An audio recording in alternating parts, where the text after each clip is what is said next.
Welcome to night number 84 of History Bedtime Stories in bed in our pajamas, and tonight we're talking about Mary Womack.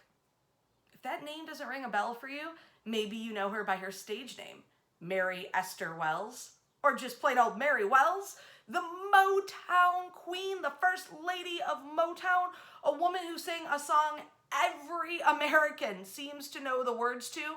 My guy. Now, Mary Wells was born here in Detroit at the height of World War II on May 13th, 1943. Her mother works as a domestic maid in the houses of wealthy Detroiters, and her dad is pretty much absent most of her life. She has an incredibly rough childhood. At the age of 2, she contracts spinal meningitis and is left partially and temporarily paralyzed, partially blind and deaf in one ear. That's enough to stop a lot of people, but not Mary Wells Womack. She keeps going and persevering. She sings in the church choir and she has the voice of an angel. But at the age of 10, she's once again stricken with a disease, tuberculosis. And she becomes very thin. She's small for her age. And as she's battling through tuberculosis, she is still singing in the church choirs, but also getting recognized and hired to sing at nightclubs. By the time she's 12 years old, she is bringing down the house at local nightclubs and helping her mom at cleaning jobs as a maid. Mary Wells later says a Detroit linoleum floor in January is hell personified, because at 12 years old, she is scrubbing floors, she is cleaning bathrooms and kitchens, and she is doing laundry alongside her mother to help make ends meet. And then at night, she's playing nightclubs.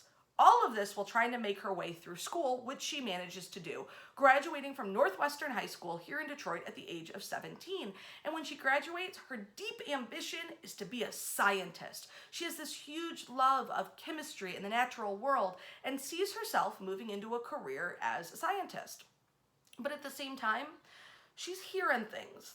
She is learning from people she sings with that Tamala Records founder, Berry Gordy, has been extending into his new label, which will be called Motown Records, and he is looking for singers and songwriters. So the 17-year-old Mary Wells Womack in 1960 goes to the 20 Grand Club. Oh, the 20 Grand Club. It was cool, it was sexy, it was dark, it was loud, it was the best musicians in Detroit, it was great dancing, and in walks Mary Wells looking for Berry Gordy, hoping to give him a song she's written that she thinks will be perfect for an artist named Jackie Wilson. Now, she really kind of goes up to Berry Gordy, and Gordy is exhausted. He is sick of getting demo tapes. He is tired. But she kind of goes up to him and says, I think this song would be great for Jackie Wilson. And Gordy says, sing it. She sings it so well that he takes her to the United Sound studio and after 22 takes, successfully records Bye Bye Baby. Bye Bye Baby is released going to number 8 on the Billboard R&B charts and number 45 on the Billboard Pop charts, meaning it was played on multiple stations with multiple genres, giving her a really wide reach.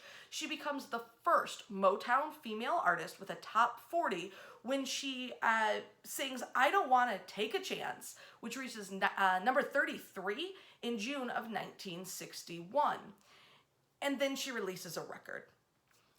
Her first record was a flop, a failure. It was not well received, and this is a huge hit to the newly christened Mary Wells, who had dropped the name Womack to have her stage name simply be the very catchy Mary Wells.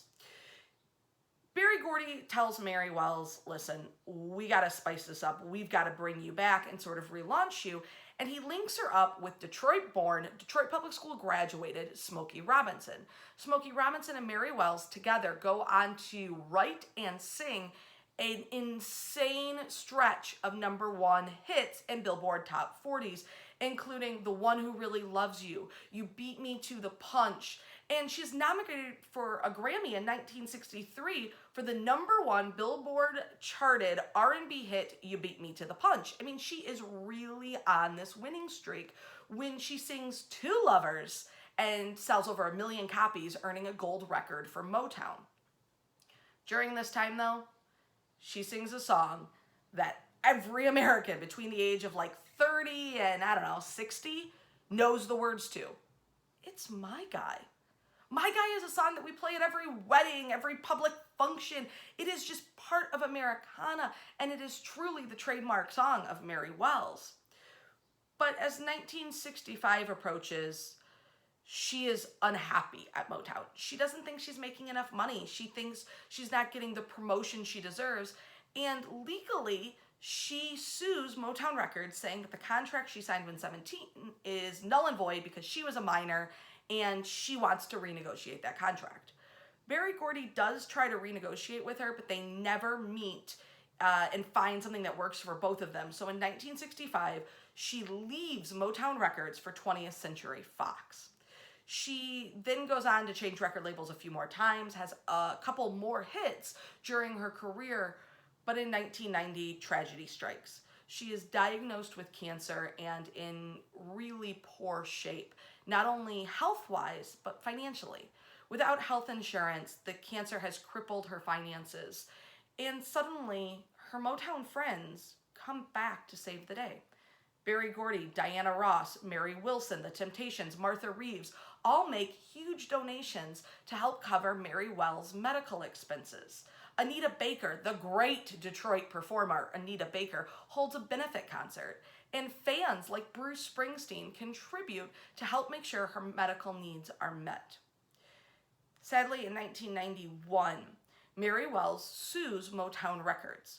She says that she has lost royalties because her songs following her departure from Motown were not promoted correctly, and that other singers and groups got a lot more of Motown's attention and were able to earn a lot more money because of it.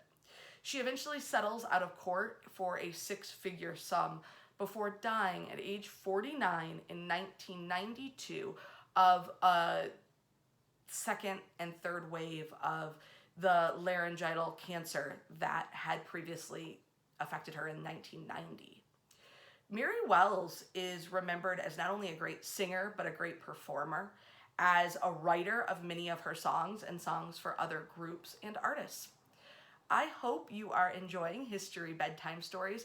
If you are, tell us your very favorite Mary Wells song. She could have written it or performed it down in the comment section below. Give us a little like and a share, but give us your favorite Mary Wells song, and if you do, we'll randomly select 2 people to win a whole bunch of vinyl Detroit stickers, which we will mail out next week.